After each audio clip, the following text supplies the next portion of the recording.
thème de ce matin sera un jardin à cultiver et garder. Voilà, c'est un petit peu les deux verbes qu'on va voir ce matin ensemble. Et puis, ça se trouve dans Genèse 2,15 où l'Éternel Dieu prit l'homme et l'établit dans le jardin d'Éden pour le cultiver et le garder. Voilà, dans Genèse 2,15. Et puis, alors c'est clair que le jardin d'Éden c'est fini, hein. C'est fermé là. Mais on est sur cette terre et puis je crois que là où Dieu nous place sur cette terre, je crois vraiment qu'on a ce mandat toujours de cultiver et de garder. Alors on verra, on se rend qu'est-ce que ça veut dire, c'est ce mandat-là que Dieu nous a donné. Enfin, les mandats là pour décider. Le mandat, voilà. Pardon.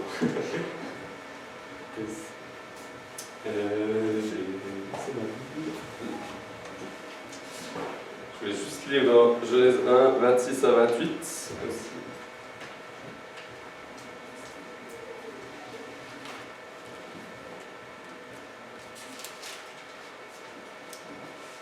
Dieu dit, faisons l'homme à notre image, selon notre ressemblance, pour qu'il domine sur les poissons de la mer, sur les oiseaux du ciel, sur le bétail, sur toute la terre et sur tous les reptiles qui rampent sur la terre. Dieu créa l'homme à son image, il le créa à l'image de Dieu. Hommes et femmes, il les créa. Dieu les bénit et Dieu leur dit, soyez féconds, multipliez-vous, remplissez la terre et soumettez-la.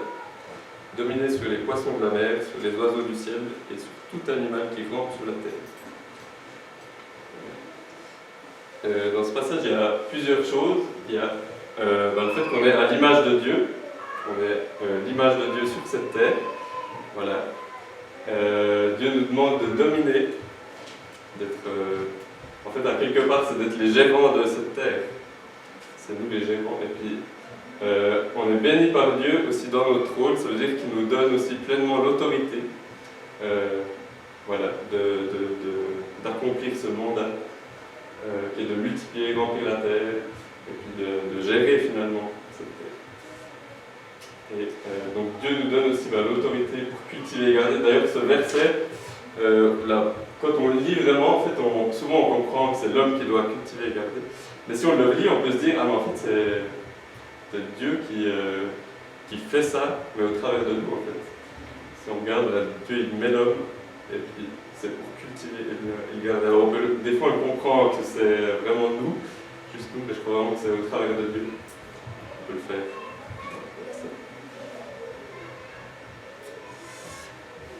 Du coup, on peut se poser la question, qu'est-ce que j'ai à cultiver? On va déjà voir le verbe cultiver aussi. Je pense que avant de cultiver quelque chose, c'est bien de préparer le terrain. Ça peut être, j'ai bien aimé, Muriel avant a parlé de déraciner aussi des choses dans nos vies. Je pense qu'il y a une partie de ça qu'on va voir aussi aujourd'hui. C'est vrai que dans notre jardin, des fois, il y a un peu des choses à enlever. Voilà. Et ce qui est sûr, c'est qu'on a été créé parfaitement. Hein, la Bible le dit.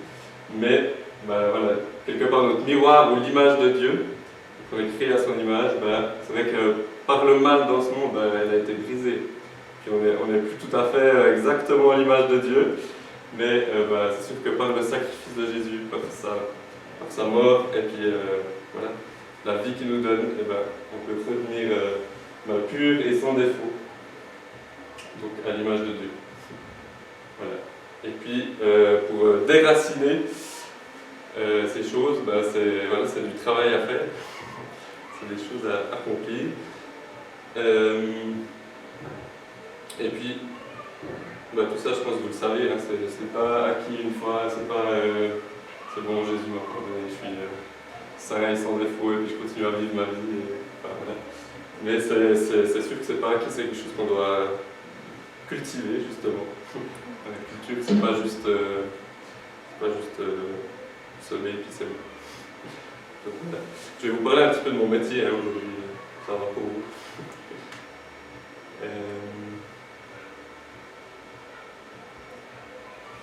Du coup, on peut se poser la question, pour préparer le terrain, qu'est-ce qu'on a peut-être à déraciner, ou qu'est-ce que c'est ces choses qui peuvent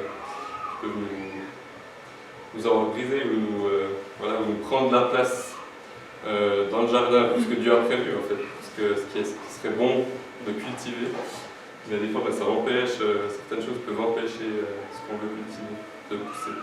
Et je pense que c'est vraiment lié à notre vécu ici sur Terre, hein, c'est le mal dans ce monde. Ça peut être des situations dans notre vie qui nous ont blessés, qui nous ont détruits, qui nous ont foutus en l'air. Ça peut être peut-être des paroles qu'on a reçues, ou même peut-être des paroles qu'on a données. Ça peut être différentes choses, je pense qu'ils peuvent...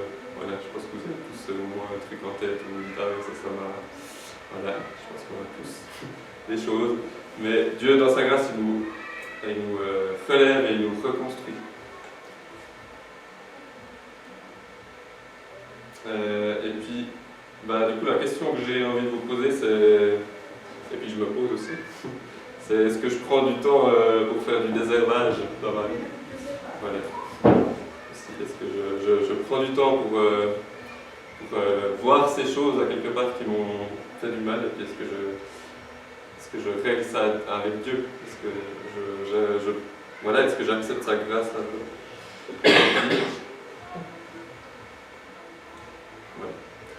Je crois qu'on a, je crois la racine de ces mauvaises herbes, je pense qu'on peut dire que ça peut être la rancœur, l'amertume, ce genre de choses, du non-pardon, comme ça.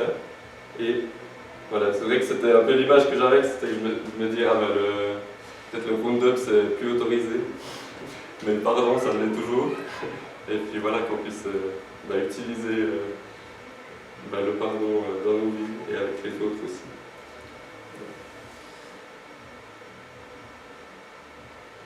D'ailleurs, c'est intéressant parce que dans mon métier, pendant mon apprentissage, le terme a un peu changé. Hein, on a toujours dit mauvaise herbe, c'est mauvais, mauvaise herbe. Voilà, maintenant on dit herbe indésirable. Voilà. Donc je me suis dit, c'est intéressant, on dit plus vraiment que c'est mal, on dit juste qu'on ne veut pas trop, mais je trouvais intéressant. Voilà. Une nuance. Voilà. Et du coup, ça c'est la partie un peu moins cool, mais la partie plus intéressante c'est qu'est-ce que j'ai à cultiver. Et puis je crois que là il y a vraiment des choses que Dieu nous a données, des dons qu'on a reçus. Alors des fois ils sont, je pense, plus ou moins cachés, plus ou moins visibles, mais en tout cas ils sont là et puis on peut les découvrir. Il y a, alors l'héritage familial ça peut être autant dans ce qui est à cultiver que tout autant dans préparer le terrain et puis les herber.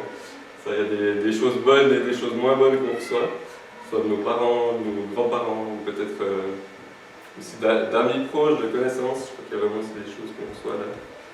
Et ça après, c'est sûr que c'est nous qui pouvons voir qu'est-ce qui est bon qu'on a reçu ou pas.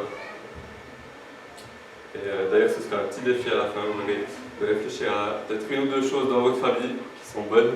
Des fois, on le voit, c'est difficile de voir dans notre famille. Il y a bien dans ma famille, pas grand chose. Non, si, il y en a, et ça c'est la bonne nouvelle.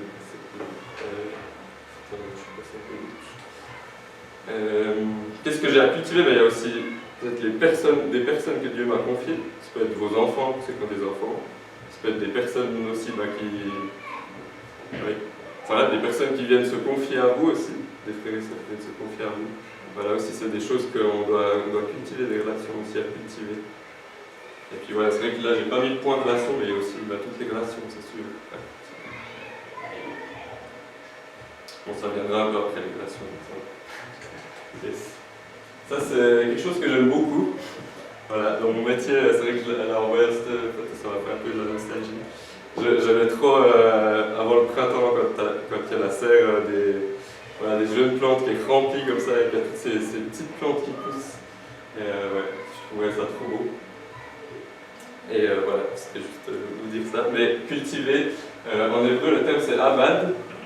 Donc ça veut dire, ça veut dire travailler, faire fructifier, ça veut dire servir aussi, faire ressortir le meilleur du sol, ou le meilleur de ce qu'on a. Et puis voilà, maximiser le potentiel de ce qui nous a été donné. Je crois qu'il y a aussi un héritage à cultiver dans ce qui est bon. Et puis, voilà, il y a ce verset-là qui, je trouve, qui va bien avec ce mot cultiver, c'est dans Proverbe 4, 23. Garde ton cœur plus que toute autre chose, car de lui jaillissent les sources de la vie. Voilà.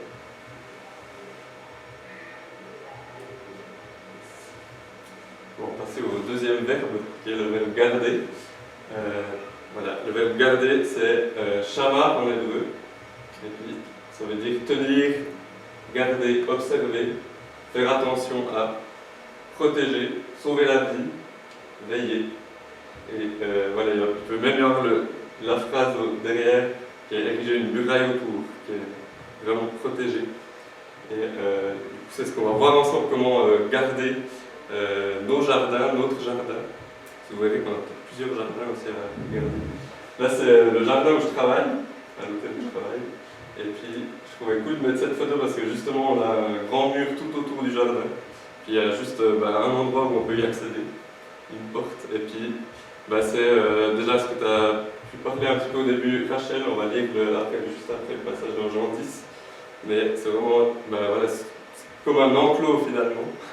Et puis là-dedans, il y a la vie, il y a Dieu qui fait grandir des choses, et puis nous on est là pour cultiver. Puis c'est vrai que l'enclos, c'est comme un jardin. Du coup, je vous propose qu'on puisse lire dans Jean 10, 1 à 13.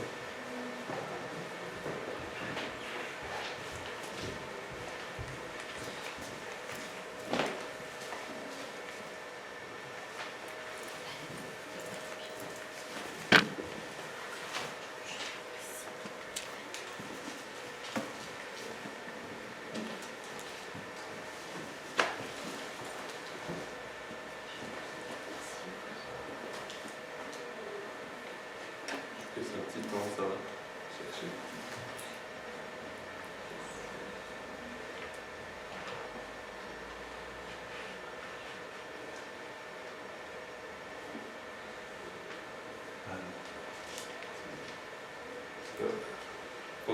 En vérité, je vous le dis, celui qui n'entre point par la porte dans la bergerie, dans l'enclos, mais qui monte par un autre côté, celui-là est un voleur et un brigand.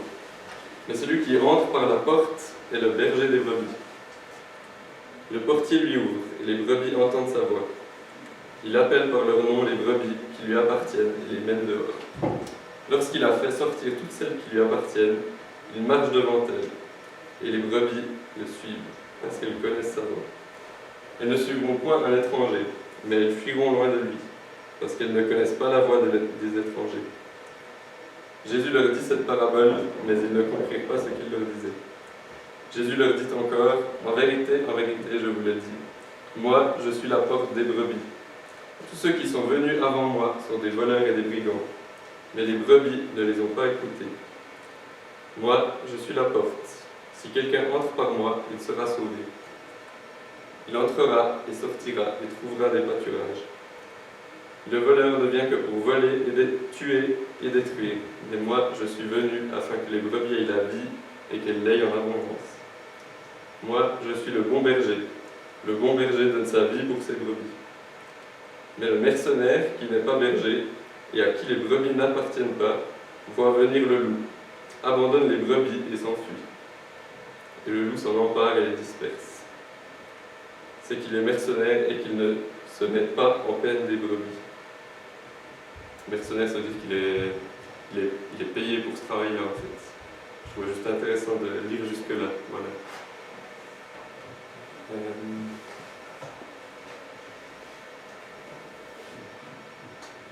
Donc là, on voit que c'est un peu comme dans le jardin où je travaille. On peut dire qu'il y a un enclos, et puis il y a une porte, et puis dans cette porte, il y a Jésus à quelque part qui est devant. Là, c'est ce qui est dit, c'est que Jésus, il est la porte. Et puis c'est lui qui décide qui peut entrer par la porte ou pas. Et puis, nous, notre rôle, si je peux dire, c'est de faire que le mur il soit en bon état. Qu'il n'y ait pas des fissures ou des brèches. Parce que c'est là où l'ennemi, il y a ce verset que l'ennemi rôde comme un... Je ne sais plus comment... j'ai oublié, mais voilà. Il rôde, et puis je trouvais intéressant, il marche autour, peut-être qu'il cherche l'endroit où il peut entrer, à quelque part, et puis voilà, qu'on puisse vérifier que notre enclos est sécure, et puis ça, c'est vraiment la prière, c'est vraiment prier, demander à Dieu sa protection aussi sur notre vie, Voilà, que c'est plus large que nos vies, juste après. Donc, voilà. Que vraiment qu'il puisse nous protéger. Et puis, j'avais juste envie aussi de lire, alors ça je peux peut-être juste vous lire comme ça, mais dans Genèse 3, 1 à 6. On retourne un peu au début, c'est désolé.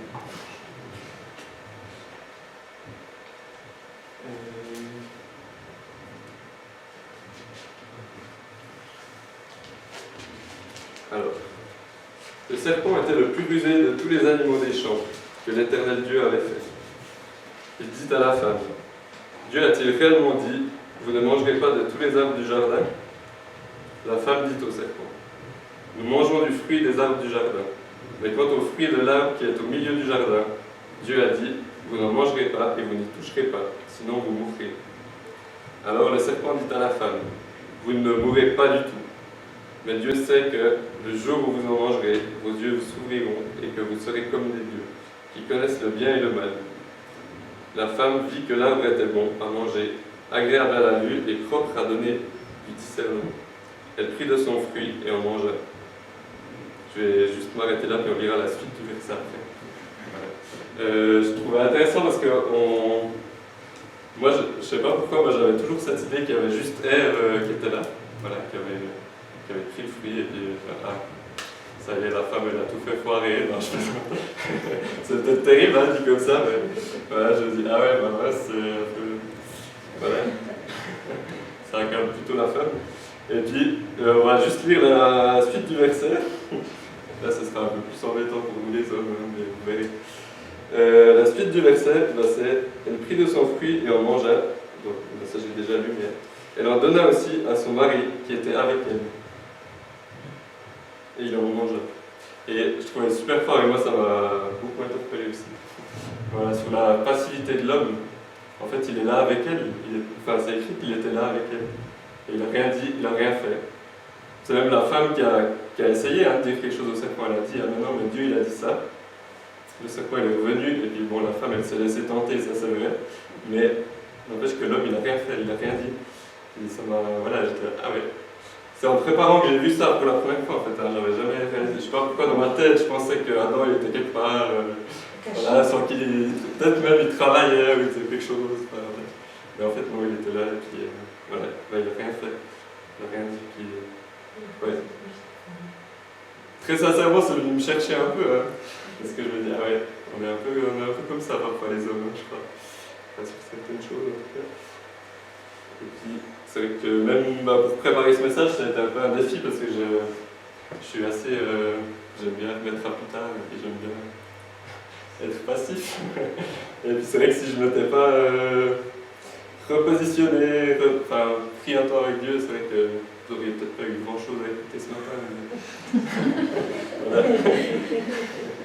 Donc, ouais. Je crois qu'on a besoin vraiment d'être debout.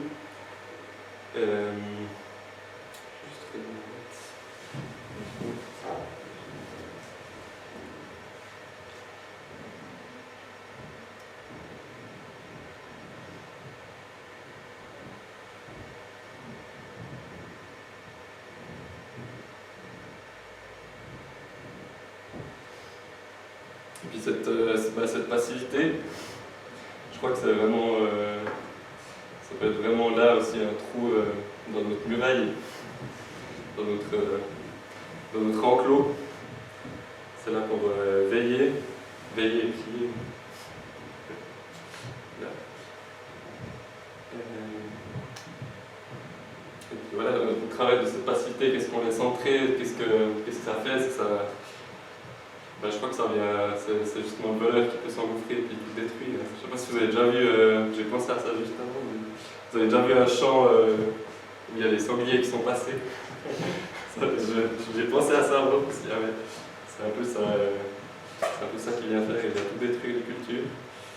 Et puis on doit tout recommencer, mais par la grâce de Dieu, ben, on peut recommencer vraiment. Et puis Dieu c'est notre secours, hein, il vient à notre secours évidemment.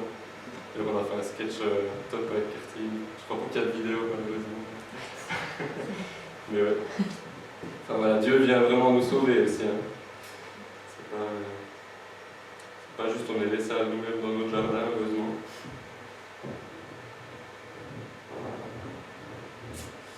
Donc là on voit, en fait c'est différentes parcelles. Là, le jardin où je travaille, il y a différentes parcelles, c'est vraiment, voilà, dans beaucoup de jardins c'est comme ça, mais différentes parcelles. Et puis je pense qu'on peut se dire, ah ben, en fait c'est pas juste un joli jardin. Alors peut-être ça c'est, je ne vais pas trop être dans les stéréotypes, mais je me dis, ah ben c'est peut-être plus quelque chose de la femme, de se dire, ah ben, c'est un beau jardin, tout bien joli, tout ça. Mais je crois qu'en fait derrière il y a vraiment une guerre, et puis il y a vraiment un besoin de reconquérir. J'aimais bien aussi, je crois que tu as parlé un peu de quelque chose comme ça dans ton témoignage, mais de reconquérir vraiment ce que l'ennemi est venu voler.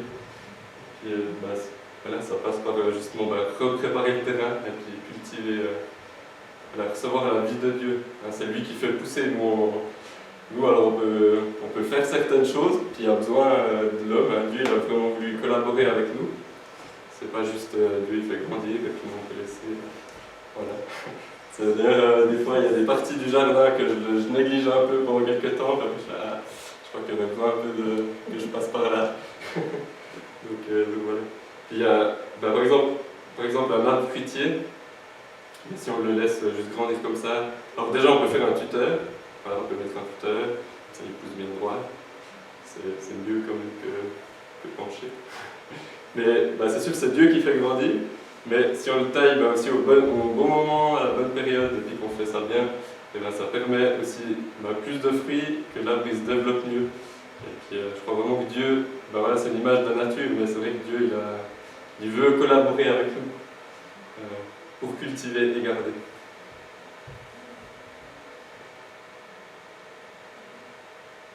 Et puis voilà, peut-être que un des trucs qui est bien à la mode ces temps, et je pense qu'il n'y a pas tout faux, c'est que c'est vrai que les zones à l'abandon qu'on laisse, c'est aussi riche pour la biodiversité. Et voilà, c'est aussi quelque chose de vrai. Mais voilà, je me dis, Dieu dans sa grâce, même si on laisse à l'abandon, il fait qu'il y a quand même des belles choses.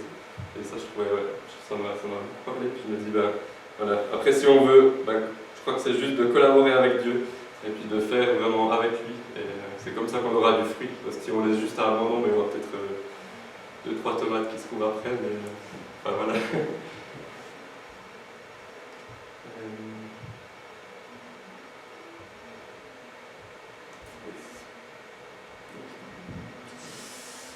Du coup, là j'ai mis mes jardins, j'ai mis au pluriel, mes jardins à cultiver et garder. Alors, voilà, les différentes sphères, je dirais différents jardins, quelque part. C'est sûr, il y a ma vie, mais aussi les relations avec les autres, justement. Il y a moi, il y a ma famille. Et puis, évidemment que nous, moi, si je suis tout seul pour mon jardin, c'est compliqué. Je sais que ça ne va pas très bien aller si je suis tout seul, donc j'ai besoin aussi d'être entouré. Et d'être entouré de ma famille, de l'église. Après, la ville et des nations, ça va. C'est peut-être plus quelque chose qu'on peut aller sur l'extérieur et donner, mais voilà, on a besoin aussi des autres, voilà, cultiver et garder. Et donc voilà, je trouvais intéressant que ce soit pas juste mon jardin, mais il y a aussi le jardin de ma famille, qu'est-ce qu'on cultive en famille, comment on se protège aussi en famille. Dans ma famille, on est très bon pour cultiver. Mon grand-papa, mon père, on est tous jardiniers un peu dans l'âme. Mais c'est vrai que pour garder, on est un petit peu comme Adam, un peu passif comme ça. Mais voilà, on a chacun aussi des forces et des choses plus difficiles. Mais ça, c'est vraiment dans ce qu'on a vu avant aussi, qu'est-ce qu'on veut cultiver et déraciner. Et puis, je trouve intéressant juste de mettre quelque chose de large, de mettre même la ville et les nations. En fait, qu'est-ce que moi je fais concrètement aussi pour ma ville, pour mon pays? Est-ce que je prie pour ma ville, pour mon pays? Je dis, je crois que c'est aussi quelque chose là qu'on doit vraiment vivre. Et puis, voilà, si on peut servir notre pays, servir c'est le mot aussi, donc cultiver. Mais servir notre pays comme ça, je trouve que c'est une bonne chose. Le pays, notre ville, enfin voilà, le monde, les nations, j'ai même mis très large, donc voilà. Et je vous propose de finir ce temps par un partage ensemble, et puis avec la question où est-ce que j'en suis dans mes jardins. Voilà, j'ai hésité à mettre au pluriel ou au singulier, j'ai mis les deux. Et voilà, je vous propose d'avoir un temps peut-être d'écoute de Dieu. J'ai mis écoute de Dieu et observation de mon jardin, pour parler. Qu'est-ce que Dieu me montre peut-être aussi. Est-ce qu'il y a des endroits de ma vie peut-être où je vois que ça est peut-être détruit, saccagé. Et ouais, qu'est-ce que. Ouais. Et puis après, la vie de Dieu et préparer tout ça. Voilà. Bon, ça, je fais de la pub pour la formation libérée. Non, mais la formation libérée, je pense que c'est vraiment ce qu'on voit là aussi. Hein, c'est vraiment enlever, voilà, enlever les choses qui nous ont détruits, enlever les choses qui nous ont tordus. Et puis voilà, qui font qu'on n'est pas complètement à l'image de Dieu. C'était la parenthèse. Ouais. Et un défi dans ce temps d'écoute, c'est ce que je vous ai dit avant, du coup, trouver. Voilà, je vous encourage à trouver quelques qualités dans notre propre famille. Peut-être même chez vos parents, grands-parents, c'est des fois plus compliqué. Peut-être dans notre famille, on se dit ah ça en fait bien. Mais chez nos parents, peut-être ça peut être plus défiant, je me dis. Donc voilà. Et il y en a. Voilà, j'ai poussé avec un petit clin d'œil. Voilà. Et puis, ben voilà, quand vous en avez l'occasion, moi je vous encourage vraiment aussi à verbaliser aussi aux personnes les belles choses que vous voyez, parce qu'en fait ça. On va dire que c'est comme de l'engrais pour leur jardin, à quelque part. Donc voilà, vraiment, n'hésitez pas à verbaliser, même voilà, dans la famille, dans l'église, partout où vous allez, quand vous voyez de belles choses. Semez ces belles choses chez les gens. Des fois, il y a des gens, ils font des choses et ils ne réalisent pas. Moi, je pense qu'il y a plein de choses que je fais que je ne réalise peut-être pas que c'est bien, mais les autres le voient et voilà. On a besoin des autres aussi pour savoir dans quoi on est bon. Puis après ça, un petit temps de partage ensemble, et puis je vous encourage à donner une qualité avec les gens avec qui vous êtes. Voilà. Ça vous va comme ça? Yes.